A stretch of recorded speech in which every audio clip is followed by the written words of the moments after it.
الرحمن الرحيم. الصلاة والسلام على أشرف المرسلين سيدنا محمد النبي الأمي الكريم. هل أتوقف عن تلاوة سورة البقرة لو حصلت لي الأعراض اللي بنسمع عنها، سواء في أحلام أو سواء في مشاكل أو سواء في آلام في الجسم، ولا أكمل قراءة؟ ده اللي هتكلم عليه في هذه الدقائق مع حضراتكم إن شاء الله تعالى. قبل ما نجاوب على سؤال هل يعني أتوقف عن القراءة ولا لا أتوقف عن القراءة، لازم نعرف شوية حاجات كده بسرعة، حتى لو حد من اللي بيسمعني يعرفهم، يعني أنا هقولهم على سبيل التذكير. وهو لازم تعرف أن سورة البقرة كاشفة ومعالجة ومحصنة، تمام؟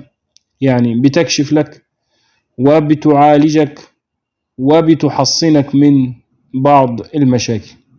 فهذه الثلاث محاور يمكن هي السبب اللي بتخلي أي شخص يتوقع إنه في مشاكل بتحصل له من سورة البقرة.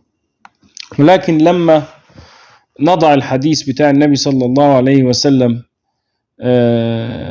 في الحسبان، وهو صلى الله عليه وسلم ما ينطق عن الهوى إن هو إلا وحي يوحى، عليكم بالبقرة فإن أخذها بركة وتركها حسرة ولا تستطيعها البطلة، فتأكد تماما أنك منتصر بإذن الله على أي مشاكل سوف تظهر لك. وإن كان بعض المشكلات بيبقى ظاهرها مشاكل ولكنها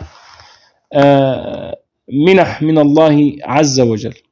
المشاكل أو ما نسميه مشاكل مجازا بتندرج تحت الثلاث محاور دول. الكشف، فسورة البقرة بتكشف لك أصدقاء السوء، بتكشف لك حد هيضرك، فطبيعي إنه ممكن تحصل مشكلة عشان أنت تترك هذا الشخص أو يظهر ليك هذا الشخص. بس مش معنى كده إن إحنا وإحنا بنقرأ سورة البقرة نقعد نشك في الناس، لا، أنت خليك طبيعي وحاول تستفيد من سورة البقرة إنك أنت تاخد حسنات، وإنك أنت تستغفر ربنا، وإنك أنت تبعد عن الذنوب، إنك أنت تعدل نفسك، وإنك أنت توقن بما عند الله في الآخرة أهم من الدنيا. يعني مش لازم يحصل لك معجزات في الفلوس والكلام ده، وإن كان ده حصل مع ناس قرأت سورة البقرة، ولكن طلع الدنيا من عندك واعمل بالحديث اللي هو من أغناه ذكري عن مسألتي أعطيته أفضل ما أعطي السائلين.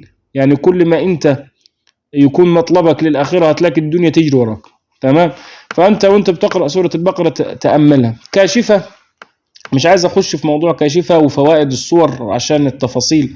دائما سور القرآن من اسمها التأثير بتاع الحروف، وتأثير هذا الكلام الذي إذا نزل على جبل جعله دكة، أو تصدع لو أنزلنا هذا القرآن على جبل لرأيته خاشعا متصدع من خشية الله. فالقرآن الكريم له تأثير حسي بميكانيزم أو بطريقة تفاعلية يعلمها الله عز وجل. في بعض الناس اللي عندها يعني روحانيات عالية وعندها أو على الطاعة، ما بحبش مصطلح روحانيات ده عشان في ناس بتستخدمه غلط. أنت قريب من ربنا بيعلمك من عنده، واتقوا الله ويعلمكم الله، تمام؟ بتتاخد من الاسم. يعني مثلا سورة يوسف للمحزنون عشان نزلت أصلا في وقت عام الحزن بتاع النبي صلى الله عليه وسلم. يعني اسم السورة ووقت النزول والمعنى بتاع كل آية، تمام؟ فالسورة البقرة اسمها البقرة، فأول حاجة فيها إنه ربنا كشف بيها مين القاتل من بني إسرائيل في القصة بتاعت بني إسرائيل، فتستخدم في الكشف. أيضا تستخدم للإحياء، تمام؟ وده دليل على شوف كم آية: ألم ترى الذي حج إبراهيم في ربي أو كالذي مر على قرية وهي قال أن يحيي هذه الله بعد موتها فأماته الله 100 عام ثم بعثه، تمام؟ ألم ترى الذين خرجوا من ديارهم وهم ألوف حذر الموت فقال لهم الله موتوا ثم أحياهم، تمام؟ فالتأثير بتاع الآيات دايما بيأتي من المقصد الصورة واسم الصورة والمعنى العام بما لا يخالف العقيدة، تمام؟ بما لا يخالف العقيدة. فبتستخدم في الكشف، تمام؟ فالكشف ده بيحصل منه بعض المشاكل، تمام؟ بتستخدم في التحصين. النبي صلى الله عليه وسلم قال صراحة لا تستطيعها البطلة، يعني السحرة لا يستطيعون أن يدخلوا أو يأذوا الشخص اللي هو بيحصن نفسه بسورة البقرة. أيضا بتستخدم للعلاج. وهنا أنت يا سيدي تخيل أنك أنت عندك جرح، هذا الجرح أنت المفروض بيتنظف، طبيعي لما تيجي أنت تنظف الجرح بتحس ببعض الآلام، ولكن في النهاية إيه؟ الجرح ده بينضف وإن كان هناك بعض المشاكل. فأستمر ولا ما استمرش، عمر القرآن الكريم وكلام الله اللي بيتهد منه جبل، وخر موسى صاعقا لما تجلى ربنا سبحانه وتعالى على الجبل، انه السحر ولا الشيطان يغلب هذا الشخص. ولكن نبص، لو كان عندنا ذنوب نبطلها، لو كان عندنا عدم حفاظ على الصلوات نحافظ عليها. لكن مسألة ان احنا نقول دي مخصصة للتحصين فقط، ما حدش قال كده، تمام؟